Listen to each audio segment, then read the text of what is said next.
రాయలసీమ రాళ్ల సీమ కాదు, రతనాల సీమ అని ఈ ప్రాంతాన్ని పాలించిన శ్రీకృష్ణ దేవరాయలు ఇక్కడ వజ్రాలను రాసులుగా పోసి అమ్మేవారని చెబుతుంటారు. అయితే ఇప్పుడు అదే నిజమని తెలుస్తుంది. రాయలసీమలోని కర్నూలు, అనంతపురం జిల్లాల్లో వజ్రాలు బయటపడుతున్నాయి. అసలు ఇక్కడికి వజ్రాలు ఎక్కడి నుంచి వస్తున్నాయి ఈ వీడియోలో తెలుసుకుందాం.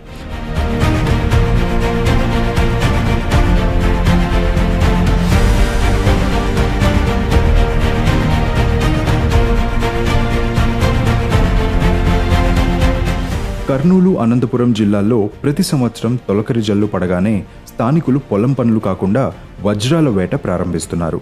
ఈ జిల్లాలోని వజ్రకరూర్, జొన్నగిరి, పగిడిరాయి, పెరవలి, తుగ్గలి ప్రాంతాల్లో ఎర్ర నేలలు ఉన్నాయి. ఇక్కడి తొలకరి చినుకులు పడగానే వజ్రాలు దొరుకుతున్నాయన్న ప్రచారం ఎప్పటి నుంచో ఉంది. నంద్యాల, గిద్దలూరు మధ్యనున్న నల్లమల్ల అటవీ ప్రాంతంలో వర్షానికి వజ్రాలు కొట్టుకొస్తున్నాయన్న ప్రచారం కూడా ఉంది. ఇక శ్రీకృష్ణ దేవరాయలు పాలనలో వజ్రాలను రాసులుగా పోసి అమ్మేవారని, శత్రువులు కొల్లగొట్టకుండా వాటిని దాచారని, ఊహించిన వైపరీత్యాల వల్ల వజ్రాలు, రత్నాలు భూమిలో కలిసిపోయి వర్షాలు పడ్డప్పుడు అవి బయటపడుతున్నాయన్నది మరో కథనం.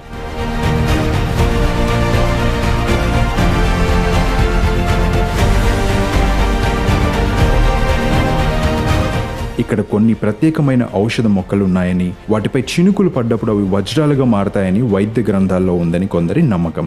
కానీ రాష్ట్ర గనులు, భూగర్భ శాఖ అధికారులు మాత్రం కార్బన్ ధాతువులు భూమి అడుగున అత్యధిక ఉష్ణోగ్రత ఒత్తిడికి లోనైనప్పుడు గట్టిపడ్డ వజ్రాలుగా మారతాయని చెబుతున్నారు.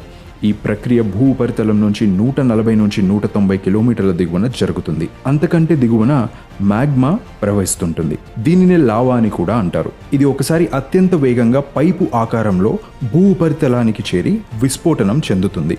ఈ క్రమంలో వజ్రాలను కూడా భూమిపైకి చేరవేస్తుంది.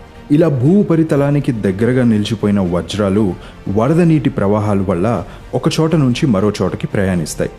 విస్ఫోటనం తరువాత భూమి లోపల వైపు ఆకారంలో ఉండిపోయిన లావా చల్లబడి నల్లటి రాయిగా మారుతుంది.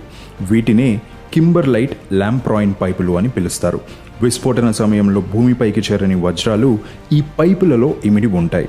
వీటి ఆధారంగానే మైనింగ్ కంపెనీలు వజ్రాన్వేషణ చేస్తుంటాయి. అనంతపురం జిల్లాలోని వజ్రకరూర్ గ్రామంలో బ్రిటిష్ హయాంలో జాన్ టేలర్ అనే పరిశోధకుడు వజ్రాల మైనింగ్ కోసం తవ్వించిన 120 మీటర్ల లోతైన బావి కూడా ఉంది.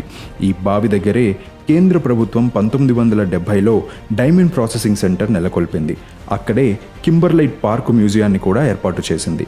ఇక ఏడాది వర్షాలు మొదలవ్వడంతో రాయలసీమలో వజ్రాల వేట ప్రారంభమైంది. వజ్రాల కోసం కర్నూలు, అనంతపూర్ జిల్లాల ప్రజలు పొలాలను జల్లెడ పడుతున్నారు.